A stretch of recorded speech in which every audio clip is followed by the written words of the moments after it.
High বন্ধুরা, WN study গ্রুপের পক্ষ থেকে সকলকে জানাই আন্তরিক শুভেচ্ছা, ভালোবাসা, অভিনন্দন।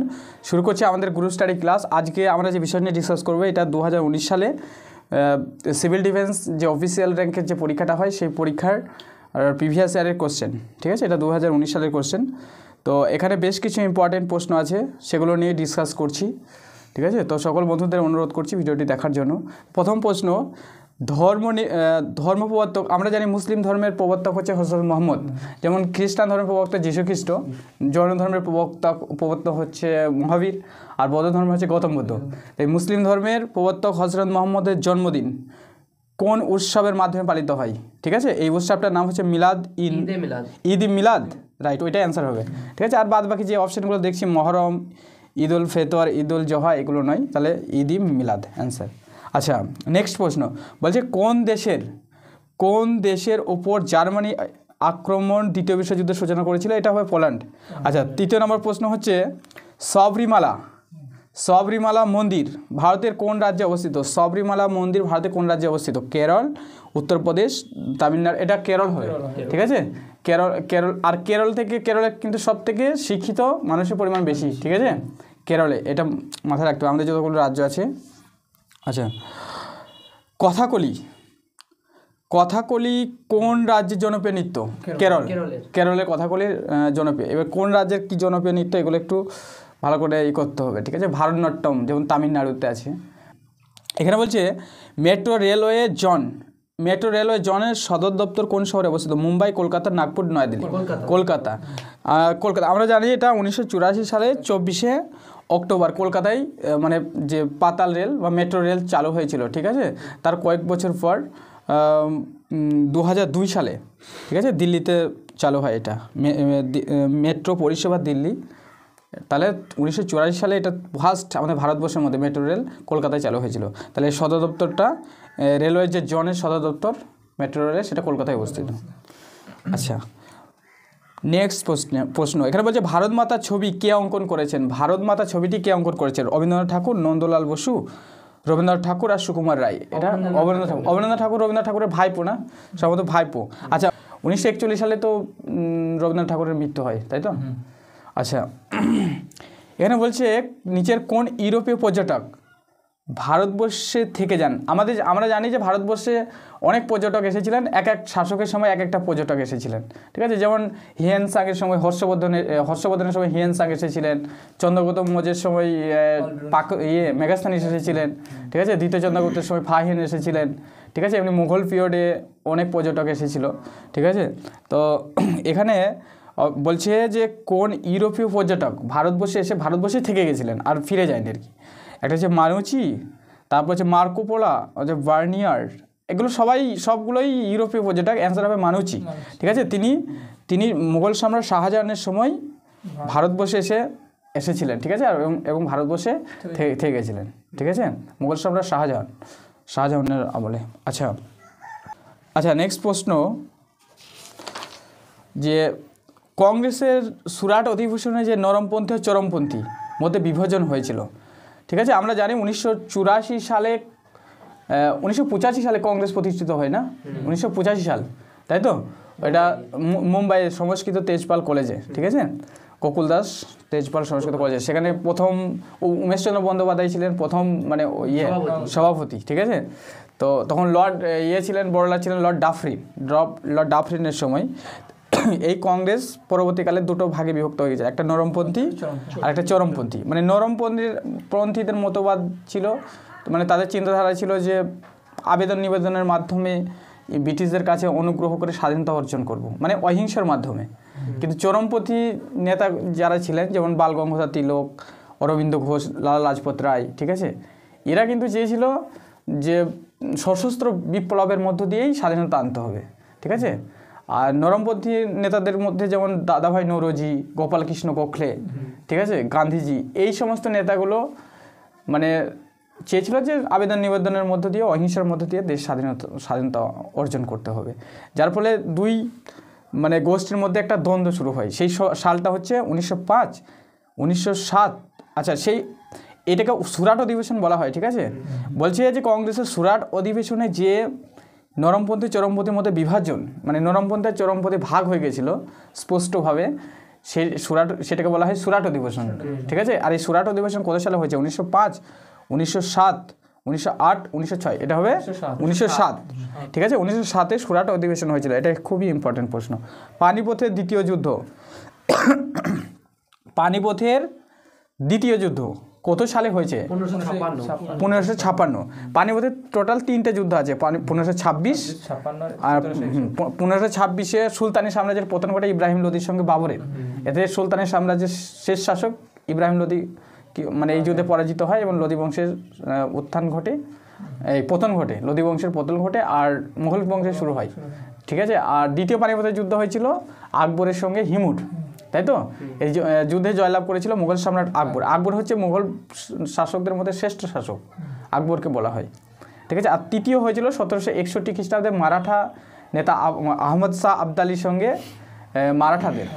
এই যুদ্ধে আহমদ শাহ আবদালি জয়লাভ করে মারাঠারা পরাজিত হয়। ঠিক আছে, আর দ্বিতীয় যুদ্ধে হিমু পরাজিত হয়, আকবর জয়লাভ করে। ঠিক আছে, মানে দুটো মুঘল শাসকের আমলে দুটো পানিপথের যুদ্ধ হয়েছিল। একটা বাবরের সময়, বাবর জয়লাভ করেছিল, আর একটা হচ্ছে সম্রাট আকবরের সময়, ওখানে আকবরও জয়লাভ করেছিল। ঠিক আছে, আচ্ছা এখানে বলছে কত সালে পূর্ব পাকিস্তান, ঠিক আছে, কত সালে পূর্ব পাকিস্তান থেকে স্বাধীন বাংলাদেশ গঠিত হয়েছিল? 1947, 1971, 1990, 1962।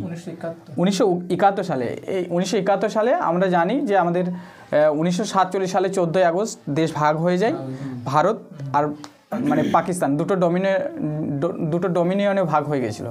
এই পাকিস্তানি মানে পরবর্তীকালে আমাদের ভাষা ভিত্তিক মানে উর্দু ভাষা আর এই বাংলা ভাষাকে নিয়ে দ্বন্দ্ব শুরু হয়। 1952 সালে একবার শুরু হয়েছিল, সেখানে অনেক মানুষ হত্যা হয়েছিল। পরবর্তীকালে চূড়ান্তভাবে 1971 সালে ওরা মানে পাকিস্তান থেকে বাংলাদেশ একটা বিচ্ছিন্ন একটা রাষ্ট্র মানে দাবি করে। শেখ মুজিবুর রহমান তখনকার সময়ে, ঠিক আছে, তারপরে ভাসানী, তারপর ফজলুল, তারপর সুরাওয়াদি, এদের নেতৃত্বে, ঠিক আছে, স্বাধীন বাংলাদেশ শুরু হয় মানে সৃষ্টি হয় 1971 সালে 26শে মার্চ। ঠিক আছে, তাহলে আচ্ছা বেশ, নেক্সট প্রশ্ন এখানে বলছে বেমানান শব্দটি নির্ণয় করো। আচ্ছা, আমি যারা ভিডিও দেখছেন তাদের জন্য আমি বলছি যে হয়তো এই প্রশ্নগুলো দেখে মনে হবে খুব সহজ প্রশ্ন নিয়ে আমরা ডিসকাস করছি। আসলে সহজ না কঠিন ব্যাপারটা এইটা আমরা ভাবছি না। যেগুলি প্রিভিয়াস ইয়ার এসেছে সেই প্রশ্নগুলো ডিসকাস করছি। এখন যে প্রশ্নটা ডিসকাস করছি এটা ডাব্লিউপি পুলিশ লেডি কনস্টেবল 2023 সালে প্রিলিমিনারি এক্সাম এসেছিল। ঠিক আছে, কাজেই আপনারা এগুলো দেখতে পারবেন নেটে, এই প্রশ্নগুলো এসেছিল। হয়তো অনেকে সহজ লাগতে পারে, কিন্তু এই প্রশ্নগুলো প্রিভিয়াস ইয়ারে, আসলে আমরা যে প্রশ্নগুলো এখানে ডিসকাস করছি এগুলো হয় প্রিভিয়াস ইয়ারে এসেছিলো, নাহলে খুবই ইম্পর্টেন্ট, সেগুলো নিয়েই ডিসকাস করছি। আচ্ছা, এখানে বলছে বেমানান শব্দটি নির্ণয় করো। আমির খসরু, তানসেন, টডরমাল আর বীরবল। কী হবে? আমির খসরু হবে, কারণ হচ্ছে আমির খসরু কার সময় ছিল? আলাউদ্দিন খলজির সময়, তাই তো? আচ্ছা, আর বাকি যেগুলো আছে তানসেন, টডরমল, বীরবল, এরা কিন্তু মুঘল পিরিয়ডে সম্রাট আকবরের সময়, যে আকবরের যে নবরত্ন ছিল 9 জন মন্ত্রী ছিল, তার মধ্যে তানসেন, যিনি রামতেনু পাণ্ডে বলা হতো, যিনি সঙ্গীতজ্ঞ ছিলেন, ভালো সেতার বাজাতো, ঠিক আছে, সুন্দর কণ্ঠ ছিল যার। আর এই টডরমল তিনি রাজস্ব মন্ত্রী ছিলেন, ঠিক আছে। আর বীরবল ছিলেন আইনমন্ত্রী, ঠিক আছে। আর আমির খসরু হচ্ছে সুলতানি যুগে, অতএব আমির খসরু অ্যান্সার হবে। আচ্ছা, আমির খসরুর একটা উপাধি আছে ভারতের তোতা পাখি, ঠিক আছে, প্রশ্ন আসে অনেক সময় যে ভারতের তোতা পাখি কাকে বলা হয়। আচ্ছা, আমির খসরু বলছে। নেক্সট প্রশ্ন, পেশোয়া শব্দের অর্থ কী? সেনাপতি, প্রধানমন্ত্রী, পুরোহিত আর রাজা? প্রধানমন্ত্রী, ঠিক আছে। আচ্ছা, সাধারণত মহারাষ্ট্রে যা শাসক তখনকার সময় যারা ছিল তাদের পেশোয়া বলা হতো। প্রথম পেশোয়া হচ্ছে মোরাপান্ত ত্র্যম্বক পিংলে, ঠিক আছে। আর শেষ পেশোয়া হচ্ছে দ্বিতীয় বাজিরাও, শেষ পেশোয়াকে দ্বিতীয় বাজিরাও, ঠিক আছে। আচ্ছা, যে বালাজি বাজিরাও, বিশ্বনাথ, তারপরে হচ্ছে দ্বিতীয় বাজিরাও, এরা হচ্ছে সব পেশোয়া, ঠিক আছে। পেশোয়া বলতে প্রধানমন্ত্রী, মহারাষ্ট্রের যারা শাসক তাকে পেশোয়া বলা হতো, ঠিক আছে। যেমন হায়দ্রাবাদের শাসককে নিজাম বলা হয়, বাংলার শাসককে নবাব বলা হতো, মানে টাইটেল ছিল এরকম একটা। আচ্ছা, চিতোরের কোন রাজপুত রাজ্যের রাজধানী ছিল? মানে চিতোর কোন রাজপুত রাজ্যের রাজধানী ছিল? এটা হচ্ছে উদয়পুর, বুন্দেলখণ্ড, জয়পুর আর মেবার। এটা অ্যান্সার হবে মেবার, ঠিক আছে।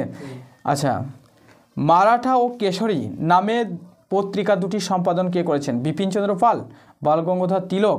বালগঙ্গাধর তিলক। আচ্ছা, বালগঙ্গাধর তিলক, ঠিক বলেছ। এই বিপিনচন্দ্র পাল, বালগঙ্গাধর তিলক আর লালা লাজপত রায়, এটাকে বলা হয় লাল বাল পাল শর্টকাটে, ঠিক আছে। আর তিনজনই ছিলেন সংগ্রামী, মানে চরমপন্থী আন্দোলনের একটা কংগ্রেসের উল্লেখযোগ্য নেতা, ঠিক আছে। তো এছাড়া বালগঙ্গাধর তিলককে লোকমান্য তিলকও বলা হয়, ঠিক আছে, লোকমান্য তিলকও বলা হয়। এই বালগঙ্গাধর তিলকের নেতৃত্বে ডেকান এডুকেশন সোসাইটি প্রতিষ্ঠিত হয়েছিল। কী বললাম? বালগঙ্গাধর তিলকের নেতৃত্বে ডেকান এডুকেশন সোসাইটি প্রতিষ্ঠিত হয়েছিল, ঠিক আছে। আচ্ছা, নেক্সট প্রশ্ন বলছে নেতাজি সুভাষচন্দ্র বোস নিম্নলিখিত কোন স্থানে জন্মগ্রহণ করেছিল? সিমলা, কটক, তারপরে ভুবনেশ্বর, কলকাতা? কটক, ঠিক আছে, উড়িষ্যার কটক। তখন এটা 1897 সাল 23শে জানুয়ারি। তখন ওই উড়িষ্যাটা তখন বাংলা বিভাগের মধ্যেই ছিল। বাংলা, বিহার, উড়িষ্যা তখন একটা ভূখণ্ডের মধ্যেই পড়ছে, ঠিক আছে।